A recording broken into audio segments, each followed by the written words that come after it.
In the previous class, we are discussing the simplified instructional computer machine architecture with respect to memory, registers, data formats, instruction formats, instruction set, input and output, okay, and the simplified instructional computer programming examples.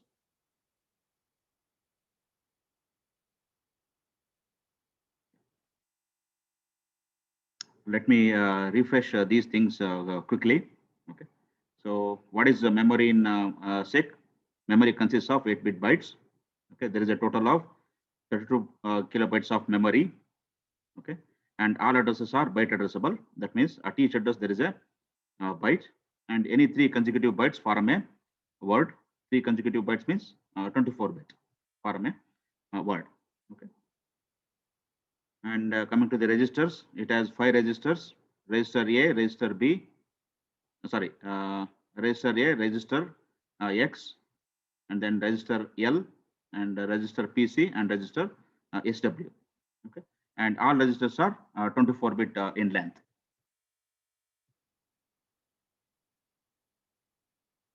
And then the data formats. So how the data is encoded in memory in simplified instruction computer. So integers are stored as 24-bit binary numbers. 2's complement representation is used for negative values. Characters are stored using 8-bit ASCII codes, and there is no floating point hardware on the standard version of the SIC machine. Okay. So it does not support the floating point number. Okay. And then the instruction format. So what do you mean by machine instruction? Machine instruction has an opcode, that is operation code, and the operand. Okay, and all the machine instructions on standard version of SIC have the 24-bit format.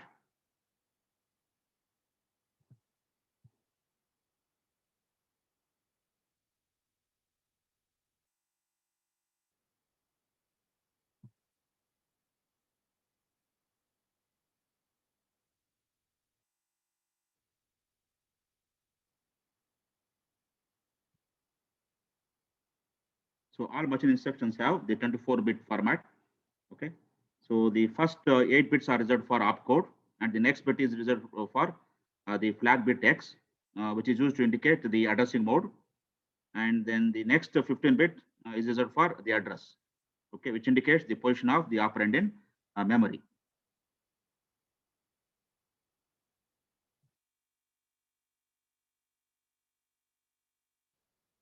Yeah. Then coming to the addressing modes on standard version of SIC.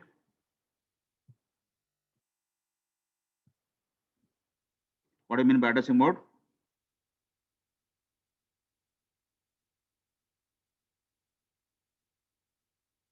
The different ways by which you can access the data stored in register or memory. Okay. So standard version of SIC has 2 addressing modes, okay, which are indicated by setting the flag bit X. If X is equal to 0, it is direct addressing, and if X is equal to 1, then it is index addressing. Okay. In direct addressing, how the target address is calculated? Target address is equal to simply the address. Okay. And in index addressing, the target address is equal to the address plus the content of the index register.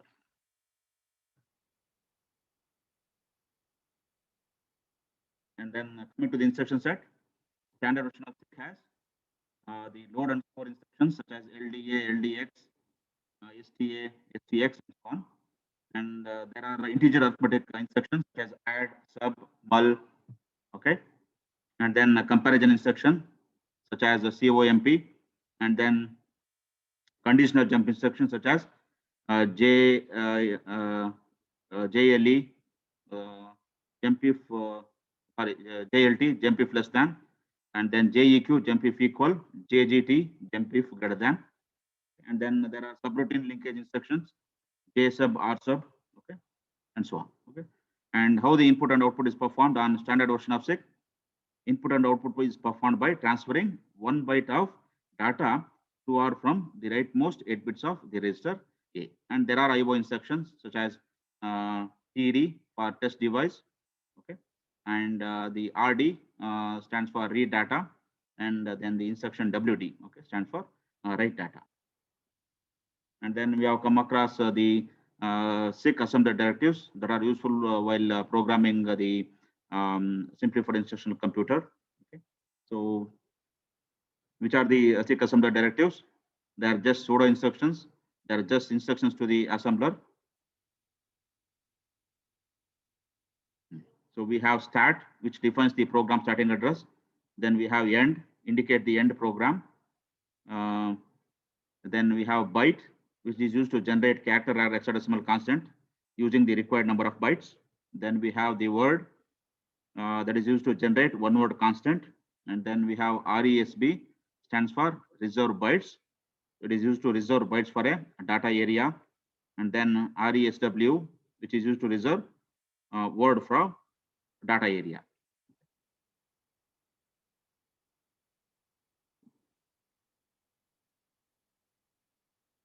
And we are discussing simple examples of simplified instructional computer assembly language programming. Okay, and these examples include sample data movement operations on the simplified instructional computer, and then the sample arithmetic operation on standard version of the SIC machine. So today, let us continue with the simplified instruction computer programming example. Okay, and then after that, we'll again see the SIC bar XC machine architecture. Okay, which is another version of the SIC machine, SIC bar XC, and then if time permits, we'll see the SIC bar XC programming examples also. Yeah, so let us continue with few more SIC programming example. So another example. So this example shows the demonstration of looping and indexing operation on the SIC. So in this example, what we'll do, we'll write a sequence of instructions for the simplified instructional computer that copies a 11-byte character string to another string. Okay, we'll copy one string to another. Okay. So how to copy one string to another? Here is the logic. Okay.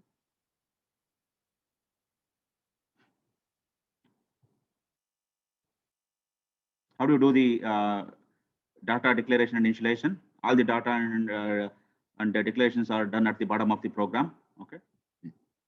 So you have a string variable str1. Okay. That is initialized with a 11-byte character string. So the character string initialized is test string, which is 11-byte. Okay. And how do you declare and initialize a 11-byte character string using the byte assembler directive? Okay, use the byte assembler directive. Okay, then string one is a 11-byte character constant. Okay.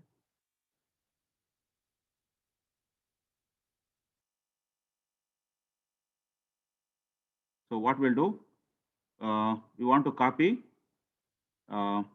this string to another string, say str2. Okay, then str2 is how many byte variable? So it is 11-byte variable. Okay, so you have to copy exactly 11-byte now. Then str2 is a 11-byte variable. Then how do you declare it? So using RESB, so reserve byte. Okay, so then str2 is a 11-byte variable. So you will copy string 1 into the string 2 byte by byte. Okay.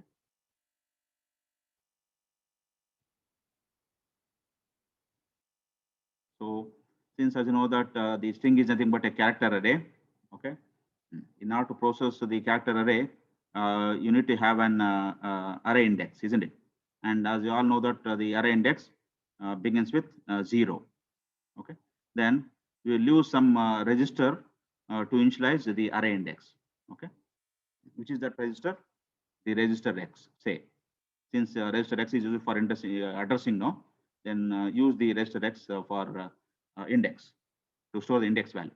Okay. And how do you store the value 0 into the register X? You have to use the LDX instruction. So load into register X value 0. Then what is this 0? Operand 0. Okay, it is a one word constant initialized with 0. See here at the bottom. Okay, so 0 is a one word constant. Okay, the name of the variable is 0. Okay, so give some meaningful name. Okay, because since index value you want to initialize with 0, so the variable name is 0. And how do you generate one word constant? So 0 is nothing but a constant, no? So you have to use the assembler directive word. So word is used to generate one word constant. And what is that one word constant? It is 0, the value 0. Okay. Now index register is initialized with the value 0. Okay. Then start copying each byte from string str1 into str2. So how do you do that? Okay. Since you have to copy the string character by character or byte by byte. Okay. So what you have to do? In order to perform the data movement operation on the strings, no, we have to use the LDCH and STCH instructions. So LDCH stands for load character into the register A, 8most 8 bit of register A, and STCH stands for store the character from the register A into some memory location. Here it is str2. Okay, so like that. So using LDCH instruction, will first in the first loop we'll copy the first byte of the string str1 into the register A. Okay, now see the operand here, str1 comma x, because the target address is nothing but this str1 plus the content of the register x. This x holds the array index value. Okay, so first byte from this memory location, that means str1 plus content of x is retrieved. Okay, and it is loaded into the register A. Okay. So from register A, now the byte is in register A. From register A, you have to store it into the first byte of the string str2. Okay, so how to do that? Using STCH instruction. Okay, store the character in register A into this, the first byte of the str2 variable. Okay. Again, what is the target address of the first byte? Okay, again, target address is equal to address of str2 plus the content of the index register, which holds the index value.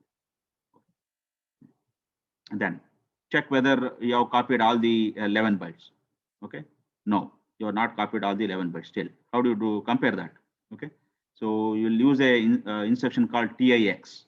Okay, so this TIX instruction performs two functions. Okay, so what are these two functions? It first add one to the index. That means to the index register.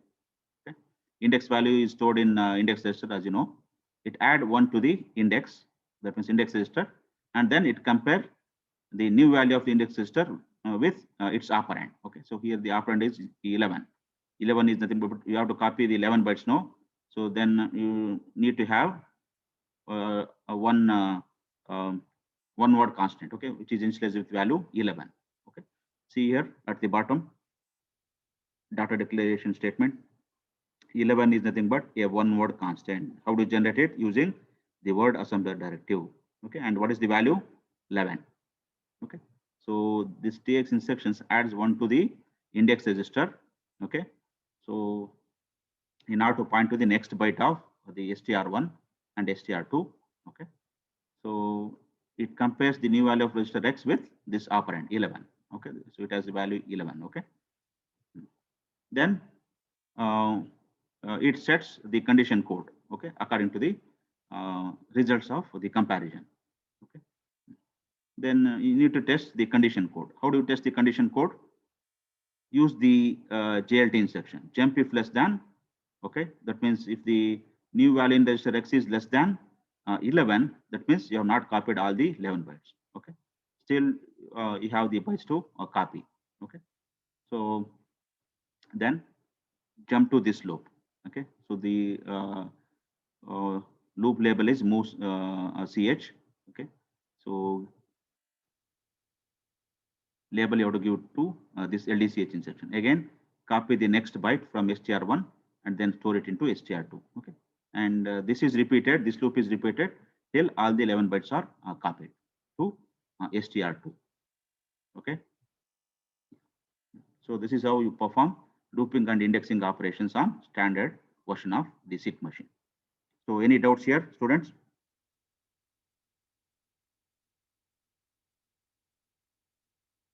Any doubts? No, sir. Have you understood? No, sir. Yeah. So next, how to perform sample input output operations on the standard version of the simplified instructional computer. Okay. So here is an example. So in this example, what we'll do, we'll try to read a 1 byte of data from an input device. Okay, and store it in a 1 byte variable, and then later we'll load the value of 1 byte of data stored in the variable into the output device. That means we'll write the value stored in this 1 byte variable into the output device.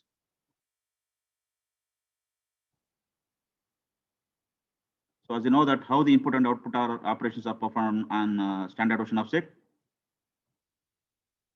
it is performed by transferring 1 byte of data at a time.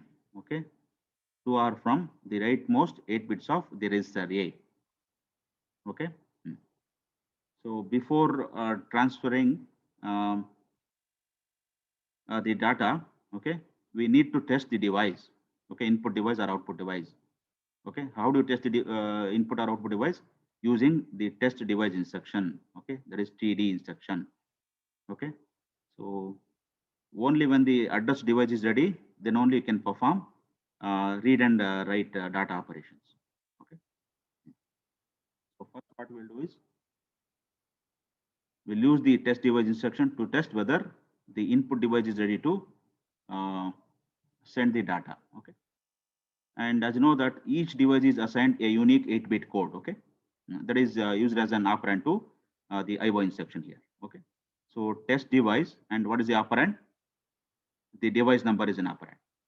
Okay, so what is that device number? Says in device. Okay, some name. Okay, of the variable name. Okay, so you declare this at the bottom. Okay, so input device, INDEV stands for input device. Okay, and this input device is as I said, it is an 8-bit code. Okay, or 8-bit number, hexadecimal number.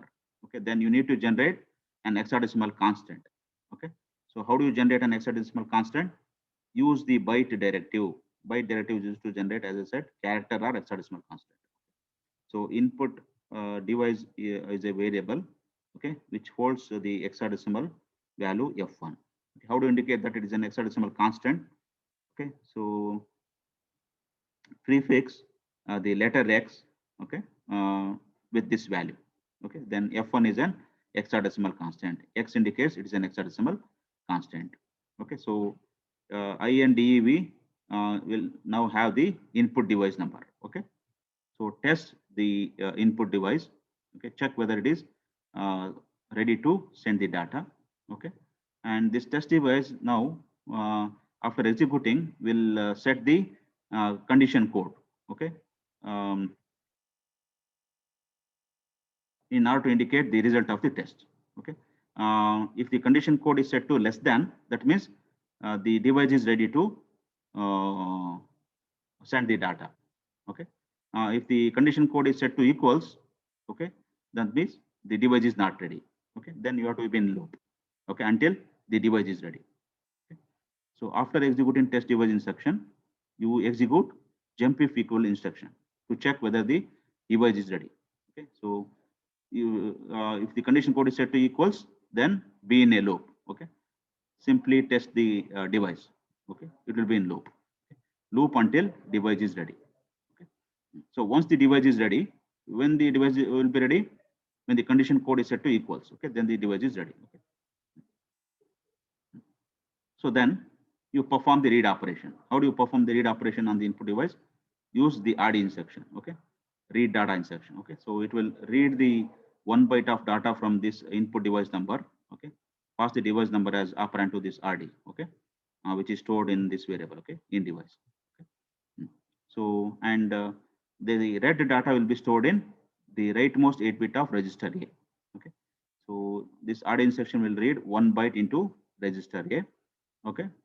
Now the data read will be in the register A. From register A, we want to store it in a 1 byte variable called data. Okay. So data is a 1 byte variable. Then how do you reserve space for 1 byte variable? Use RESB instruction, reserve byte. How many byte you want to reserve? 1 byte. So data is a 1 byte variable. Okay. So then how do you store 1 byte of data in register A into this 1 byte variable? Use STH instruction. Store the 1 byte data, that means the character in register A into this 1 byte variable. Okay. So now the 1 byte of data read from the input device is stored in this variable, okay, 1 byte variable data. So now in the next sequence of instruction, what we'll do? So the data stored in this 1 byte variable, we will write it onto the output device. Okay. So these are the sequence of instructions. Okay. Again, we are writing 1 byte of data to the output device. Again, before writing the data to the output device, you have to test the device. Okay. To check whether the address device is ready to receive the data.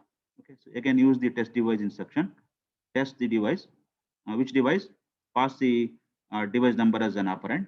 So out the DEV is nothing but stands for output device. Okay. And so this will store the device number. So what is how do you store declare the device number? Again, use the assembly directive byte. Okay. And what is its value? The device number. Okay. So what is the device number? 05. Okay. How do you indicate that it is a hexadecimal constant? The device number is a hexadecimal constant. You prefix the value with X. X indicate it is a hexadecimal number or constant. Okay. Then is this output device is a output device number. Okay. Then after executing test device instruction, okay, condition code is test, condition code is set. Okay. Then you check the condition code. Okay, using the conditional jump instruction. Which instruction? Jump if equal. Okay. If the condition code is set to equal, that means the device is not ready. Then you have to loop until device is ready. Jump if equal, outer loop. Okay. So we'll come here again. We will execute the test device. It will be in loop. Okay.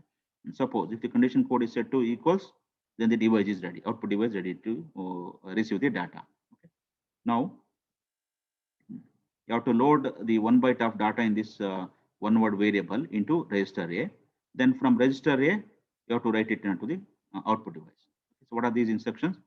Okay. So load into the rightmost 8-bit of register A, the 1 byte of data stored in this 1 byte variable. Okay. So then 1 byte of data stored in this 1 byte variable will be loaded into register A. Okay. So then from register A, we will write it onto the output device. How? By using the WD instruction. What this WD instruction stands for? Write data. Okay. So this write data instruction will write the 1 byte of data in register A into the output device. Okay. Yeah. So this is how we perform input-output operations on the standard version of the SICK machine. Any doubt here?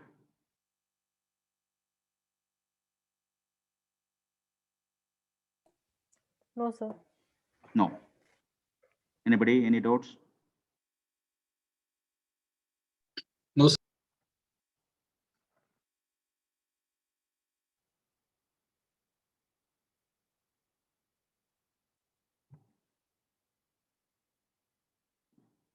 So then that is about the standard version of SICK. Okay. And then another version of SICK is SICK bar XE. Okay. XE stands for extra equipment or extra expensive. Okay.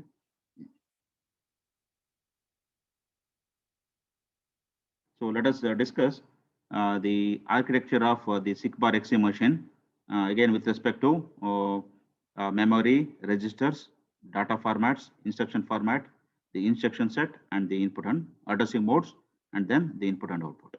Okay. As I said, the machine architecture differs in memory, okay, the registers, the number and type of the registers, okay, data formats, instruction set, okay, addressing modes, and the input and output. Okay. So what is memory in SICK bar XE machine architecture? Okay. So again, as in standard version of SIGNO, again memory consists of 8-bit bytes. That means at each address there is a byte. Okay, and all addresses are byte addressable. At each address there is a byte. Okay, and this SIGBAR XE machine could access 1 megabyte of memory. Okay, whereas the standard version of SIG could access only 32 kilobytes of memory. Okay, see the increase in memory here. Okay, so what is the width of the address bus then? 20 bits. Okay, then how do you calculate the memory capacity? 2 to the power of 20 bytes. Okay, the formula is 2 to the power of n, where n is the width of the address bus. 2 to the power of 20 bytes is nothing but 1 megabyte. Okay, so obviously it has an 20-bit address bus. So an address 20-bit cannot be fitted into a 15-bit field as in SIG standard. Okay, that means standard version of SIG has 15-bit address. Okay, 15-bit address bus. So obviously an address of 20 bits cannot fit it into 15-bit field as in the SIG standard. Okay. And must change instruction formation addressing modes. That means the increase in the memory leads to change in instruction format and the addressing modes. Again, as in standard version of SIG, any 3 consecutive bytes form a word. Okay, word means 24-bit.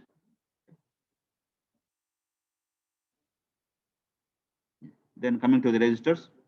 So all the registers available on standard version of SIG is also available to the SIGBAR XE machine. Okay, like register A, register X, register L, okay, register PC and register SW. Okay, so in addition to that, there are some additional registers provided by SIGBAR XE.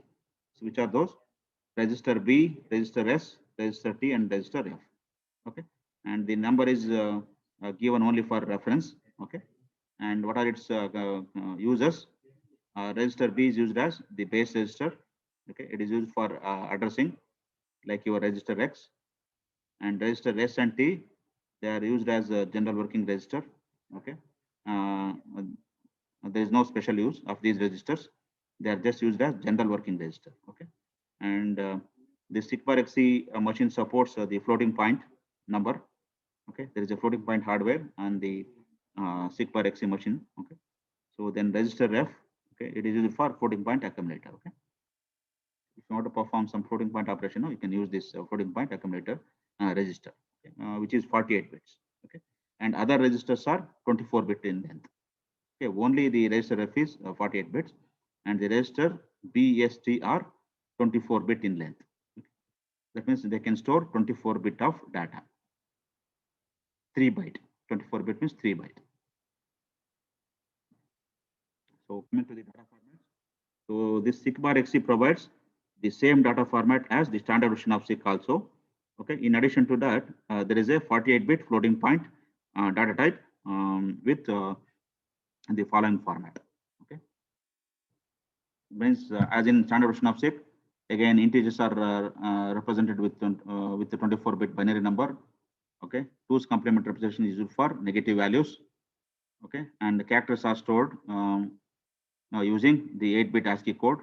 Okay, apart from that, there is a 48-bit floating point data type. Okay, so this is the format. Okay, 48-bit. So the first bit is the sign bit, indicates what the sign of the floating point number. Okay, whether positive or negative. So if s is equal to 0 means this positive value, s is equal to 1 means negative value, and the next 11 bits, okay, is the exponent part. So exponent is an unsigned binary number between 0 and 2047. Okay, and then the next 36 bits is reserved for fraction. What is its fraction? Fraction is interpreted as a value between 0 and 1. So if the exponent has a value e and the fraction has the value f, okay, the absolute value of the floating point number is represented as f star 2 power e minus 1024. So that is how the floating point number is represented in SIGBAR XE machine. Then coming to the instruction formats. So in standard version of SICK, we have only 24-bit instruction format. Okay, but whereas SICK-XE has 4 formats: format 1, format 2, format 3, format 4. Why? Because the larger memory available on SICK-XE means that an address will no longer fit into the 15-bit field, okay, of the standard version of SICK. So thus the instruction format used on standard version of SICK is not suitable. Okay, so there are 2 possible options at that time. So either you have to use some form of relative addressing or extend the address field to 20 bits. Okay, so we have used both. Okay, we'll use some form of relative addressing, okay, and also we have extended the address field to 20 bits, and they have formed the instruction formats. These instruction formats: format 1, format 2, format 3, and format 4. So these are the new instruction formats. See here, format 1 is 1 byte. It contains only opcode. Okay, and format 2, it is 2 bytes in length, contains the opcode and the bits results for registers as operands. Okay, so 4-bit for one register, another 4-bit for another register. Okay. So these formats, that means format 1 and format 2, do not reference memory at all. So if you observe the format, no, they do not reference memory at all. Okay, and so they are used for simple instructions, format 1 and format 2. Okay. And whereas format 3 and format 4, format 3 is 3 bytes and format 4 is 4 bytes. Okay, and of course they reference memory. Okay, because we have the displacement field here and also the address field.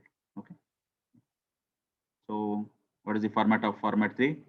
So first 6 bits is for opcode, and then we have these flag bits, NIX BPE, okay, 6 flag bits, and then 12 bits for displacement field to store the address of the operand, and then format 4, 4 bytes, again first 6 bits for opcode, then next 6 bits for flag bits, and then the next 20 bits for address.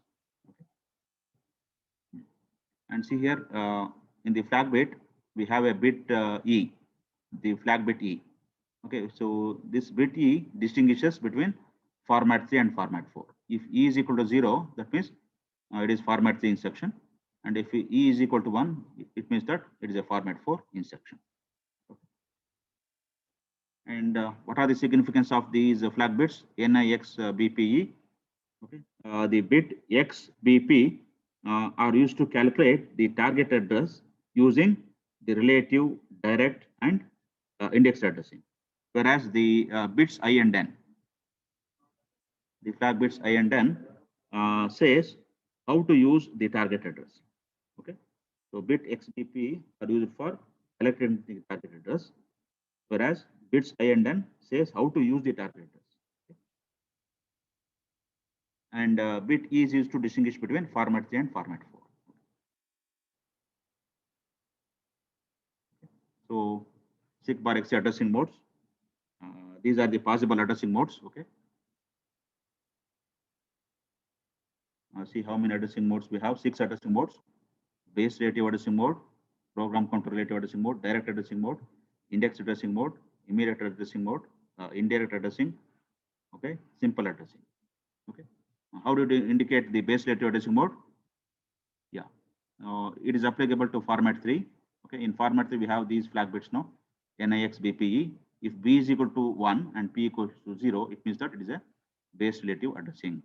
Okay, then how do you calculate the target address? Target address is equal to displacement plus B. So this displacement, okay, plus B. B means the index register. Target address is equal to displacement plus the content of index register. And this displacement is unsigned integer, which is in this range. Okay, it is between 0 to 4095. Okay, and then program counter relative addressing mode. How do you indicate this?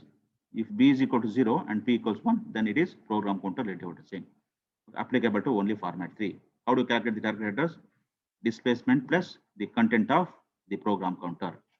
Okay, again displacement range is in this 20472 minus 20482 plus 2047. And then the direct addressing, how to indicate this? If the bit B is set to 0 and P is set to 0 in the instruction, see here, if bit P is set to 0 and B is set to 0 and P is set to 0. Okay, or in format 4, if B is set to 0 and P is set to 0, okay, then it is direct addressing mode. Okay, then target address is simply displacement for format 3, and target address is equal to simply address for format 4 instruction. Okay, so this displacement part and this address part. Then index addressing, how to indicate? By setting x is equal to 1, this x bit. So see here, we have the x bit here. If x bit is set to 1, it is understood